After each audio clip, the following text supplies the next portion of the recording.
अभी नीट छात्रा का केस शांत भी नहीं हुआ था कि शहर के एक दूसरे हॉस्टल से, पीजी हॉस्टल से एक नाबालिग लड़की की संदिग्ध मौत ने सनसनी फैला दी।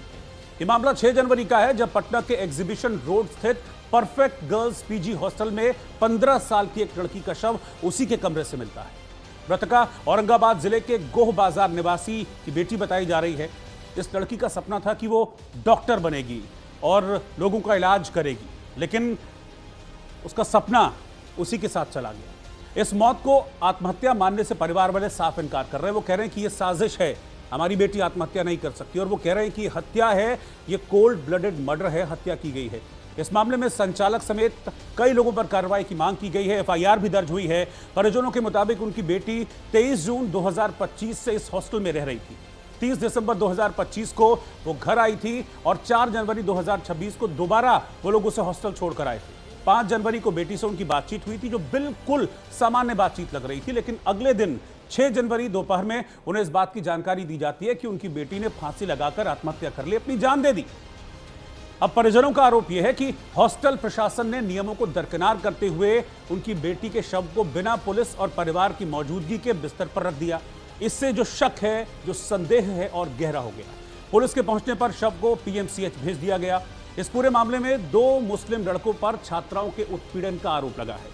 न्यूज इंडिया के पास बाकायदा वो एफआईआर की कॉपी भी मौजूद है, जिसमें सारी चीजों का जिक्र है। छात्रा के पिता ने एफआईआर में यह आरोप लगाया है कि उनकी बेटी को इन दोनों लड़कों ने परेशान किया। वो काफी वक्त से इसको मॉलेस्ट कर रहे थे, परेशान कर रहे थे। दोनों लड़कों से तंग आकर वो कहते हैं कि मेरी बेटी की जान चली गई। एफआईआर में जो 2 नाम रजिस्टर्ड हैं, उनमें से एक का नाम है मुशाहिद रेजा और दूसरे शख्स का नाम मुकर्रम है। इन दोनों के नाम एफआईआर में रजिस्टर्ड हैं और अब लड़की के परिवार वाले कह रहे हैं कि इस मामले में एक्शन होना चाहिए, कार्रवाई नहीं होना चाहिए, कार्रवाई होनी चाहिए। और ऐसा नहीं है कि ये सिर्फ एक सिंपल आत्महत्या का मामला है। उन्होंने कहा कि ये सिंपल आत्महत्या है ही नहीं। वो सीधे तौर पर यह आरोप लगा रहे हैं कि हत्या है, हमारी बेटी को मारा गया। जो हिसाब से उसको मैं वीडियो देख रहा हूँ, फोटो देख रहा हूँ, उस हिसाब से मेरे को सुसाइड नहीं, उसको हत्या के साजिश लग रहा है। साजिश के तहत हत्या की। पुलिस के पास कंप्लेन किए थे? एकदम कंप्लेन किया है सर। एफआईआर हुई इस मामले में? एफआईआर हुई है। क्या कार्रवाई पुलिस अब तक की है? अभी तक कुछ कार्रवाई नहीं हुआ है। पुलिस सीधा संज्ञान में बोल रही है। मेरे को ये बताना है कि जिस हॉस्टल में, गर्ल्स हॉस्टल में जेंट्स को अलाउ नहीं है, जो खुद की बच्ची के पिता को अलाउ नहीं है अंदर हॉस्टल में, तो उसमें 2 लड़का को आप कैसे अलाउ दे दीजिएगा अंदर जाने के लिए? बताइए। 2 लड़का वहाँ गया हुआ? हाँ, 2 लड़का को अंदर में घुसाया गया, उसके साथ साजिश किया गया। अब पता नहीं उसके साथ क्या साजिश किया, गला दबा दिया कि क्या कर दिया। मेरे बच्ची के हाथ में पूरा खरोच आया है, इसमें पूरा खरोच आया है, यहाँ पे पूरा काला काला पूरा दाग पड़ गया है। वहाँ से जो आपको सूचना 12 बजे मिला?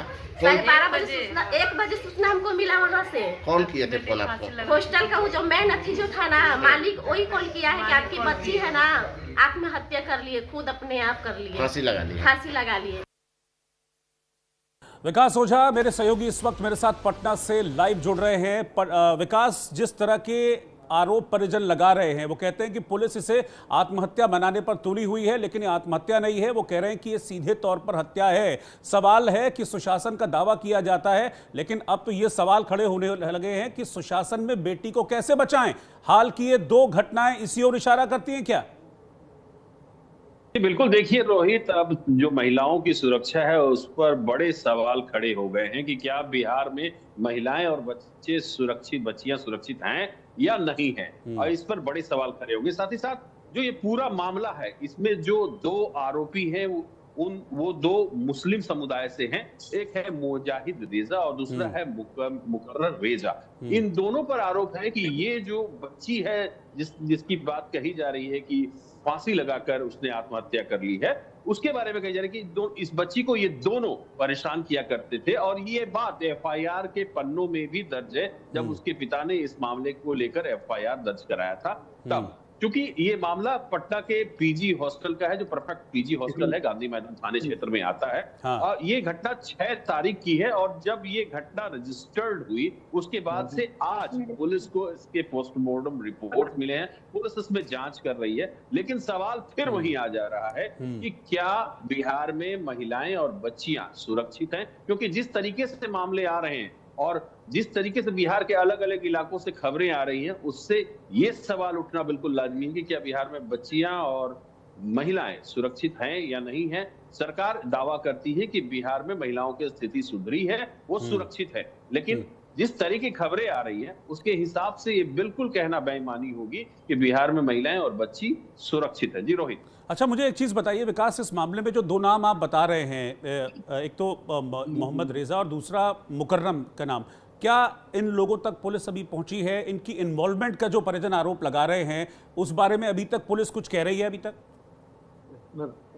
देखिए, पुलिस के एक अधिकारी से मेरी बात हुई अभी थोड़ी देर पहले, तो उन्होंने बताया कि जो मुकर्रर रेजा है उससे जो है बाल सुधार गृह भेज दिया जाए। पहले ये समझना होगा कि बच्ची भी नाबालिग थी और जिन पे आरोप लगे हैं वो दोनों भी नाबालिग थे।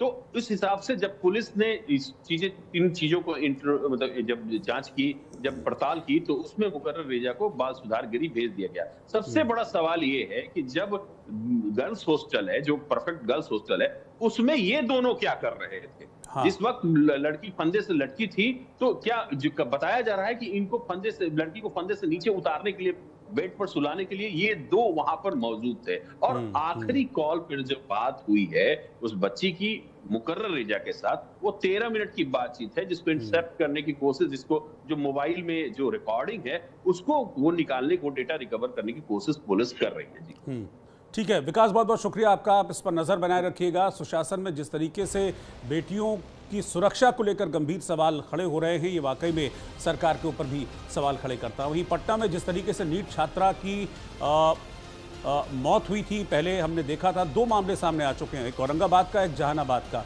अब इस मामले में एक और छात्रा की जान गई है, संदिग्ध हालातों में उस छात्रा की मौत हुई है, जिसके बाद विपक्ष इस मामले में सरकार को आड़े हाथों ले रहा है और सरकार पर गंभीर सवाल खड़े कर रहा है। आरजेडी के प्रधान महासचिव और मोरवा के विधायक रणविजय साहू राज्य सरकार पर बड़े हमलावर हैं इन घटनाओं के सामने आने के बाद। पटना में नीट छात्रा के साथ दुष्कर्म और उसके बाद उसकी मौत के बाद एक और नया मामला आया है, जिसमें औरंगाबाद की एक बच्ची जो नीट की छात्रा थी, उसकी भी संदेहास्पद स्थिति में मौत हो गई। हमारे साथ बात करने के लिए आरजेडी के प्रधान महासचिव रणविजय साहू हैं। कैसे देखते हैं इस मामले को? देखिए, लगातार बिहार में महिलाओं और लड़कियों के साथ अत्याचार बढ़ रहा है। एक पर एक पोल खुल रहा है। पहले जहानाबाद की बच्ची के साथ, अब औरंगाबाद के दाऊद नगर की बच्ची के साथ, और लगातार सिर्फ पटना की कहानी नहीं है, पूरे बिहार की कहानी भयावह है। लगातार बच्चियों के साथ गैंग रेप हो रहे हैं, उनकी हत्या हो रही है, और सरकार मुख्य दर्शक बनी हुई। सरकार तो खुद अपने आप को पीठ थपथपा रही है। वो कर रही है सुशासन, मंगल राज। रात के 12 बजे भी महिलाएं सड़कों पर निकलती हैं, लड़कियां साइकिल से स्कूल जाती हैं, लेकिन सरकार पूरी तरह से मौन है। और सरकार को जवाब देना चाहिए कि आखिर बिहार में हो क्या रहा है, बेटियों के साथ हो क्या रहा है। प्रधानमंत्री जी खामोश है। प्रधानमंत्री जी बोलते हैं बेटी बचाओ बेटी पढ़ाओ, लेकिन बिहार की हालात बिल्कुल खराब है। हॉस्टल में कई ऐसे रहस्य हैं जो अभी तक पर्दा नहीं उठा है, और लगातार बिहार का प्रशासन, पटना प्रशासन लगातार उन बातों को सुसाइड शामिल कर रहा है, सुसाइड स्थापित कर रहा है। लेकिन जो घटना घट रही है लगातार, कहीं ना कहीं सरकार इस पर मौन है। सरकार को जवाब देना चाहिए। पुलिस वाले का जो रवैया सामने आया इस पूरे घटना में, उसे कैसे देखते हैं आप? पुलिस तो बिल्कुल लिपापोती में लगी हुई है।